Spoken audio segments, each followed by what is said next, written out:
ঊনকোটি জেলার চণ্ডীপুর বিধানসভার অধীন বীরচন্দ্রনগর গ্রাম পঞ্চায়েতের 17 মিয়ার হাওরে 42.39 কোটি টাকার কেন্দ্রীয় অনুদানে নির্মিত হতে যাওয়া ইন্টিগ্রেটেড অ্যাকুয়া পার্কের ভার্চুয়াল শিলান্যাস হয় শনিবার। আগরতলা রবীন্দ্র শতবার্ষিকী ভবনে এই প্রকল্পের ভার্চুয়ালি শিলান্যাস করেন কেন্দ্রীয় মৎস্য, পশুপালন ও দুগ্ধ এবং পঞ্চায়েতি রাজ মন্ত্রী রাজীব রঞ্জন সিং। অনুষ্ঠানে এছাড়াও উপস্থিত ছিলেন প্রতিমন্ত্রী জর্জ কুরিয়ান, রাজ্যের মন্ত্রী সুধাংশু দাস ও টিঙ্কু রায় এবং মৎস্য দপ্তরের সেক্রেটারি ডাক্তার অভিলাষ লিকি, আইএএস সহ অন্যান্যরা। অন্যদিকে 17 মিয়ার হাওরে অর্থাৎ প্রকল্পস্থলে স্থানীয় মঞ্চে উপস্থিত ছিলেন ঊনকোটি জেলা পরিষদের সভাধিপতি অমলেন্দু দাস, সদস্য বিমল কর, পঞ্চায়েত সমিতির চেয়ারপারসন শম্পা দাস পাল, জেলা শাসক দিলীপ কুমার চাকমা, চণ্ডীপুর ব্লকের বিডিও দেবপ্রিয়া দাস ও মৎস্য দপ্তরের ডেপুটি ডাইরেক্টর টি দেববর্মা প্রমুখ। স্বপ্নের এই মেগা প্রকল্পটি শুধু মৎস্য চাষে ঊনকোটি জেলাকে স্বয়ংসম্পূর্ণ করার পথ প্রশস্ত করবে না, বরং স্থানীয় অর্থনীতি, কর্মসংস্থান ও সামাজিক বিকাশের এক নতুন অধ্যায় সূচিত করবে। এই আওয়ার যে 17 মিয়ার আওয়ার নিয়ে অনেক জলগুলা হয়েছে, অনেকদিন পর আজকে আমরা বাস্তব রূপ পেতে চলেছি। আমাদের দীর্ঘদিনের যে স্বপ্ন সেটা আজকে পূরণ হতে হলো।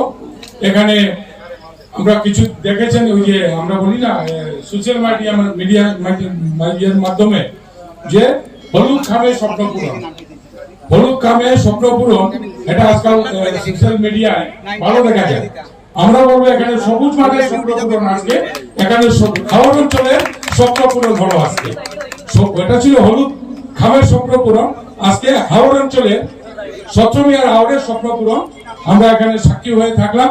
এখানে আমাদের মাননীয় মন্ত্রী, এখানকার যিনি বিধায়ক টিঙ্কু রায় মহোদয় ছিলেন আগরতলা অনুষ্ঠানে, আমাদের ফিশারি দপ্তরের মাননীয় মন্ত্রী সুধাংশু দাস উনি আগরতলাতে ছিলেন।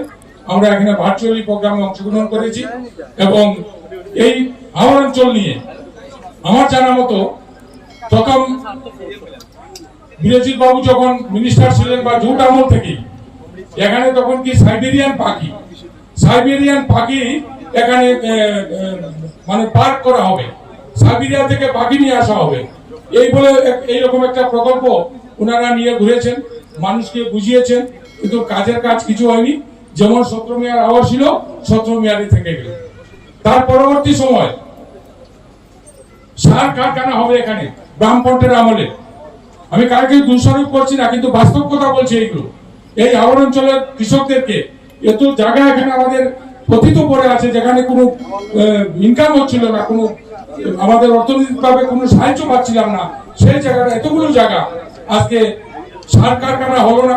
এখানে আমার জানা মতো লোক এসেছিল, এজেন্সি এসেছিল, ভূত ধরে ভূতে ঢিলায় ভূতে আক্রমণ করে বলে ওরা পালিয়ে গেল। আমি শোনা কথা বলছি, এটা আমি দেখিনি, কিন্তু আজকে এখানে দাঁড়িয়ে বলতে খুব মানে নিজের মন থেকে বলতে পারছি যে আজকে আমাদের স্বপ্ন পূরণ হয়েছে। এবং এই হাওর অঞ্চলে ব্লক চণ্ডীপুরে বিসি নগরে যারা জনগণ আছেন তাদের স্বপ্ন পূরণ হয়েছে। এখানে দেখেছেন, যেখানে আমরা ভার্চুয়ালি ভাষণ শুনেছি, এই পার্ক, এই একুয়া পার্কে কি কি হবে, কি সুবিধা পাবো, এখান থেকে কত টাকা ইনভেস্ট হবে, এগুলো ডিটেল এখানে আলোচনা হয়েছে।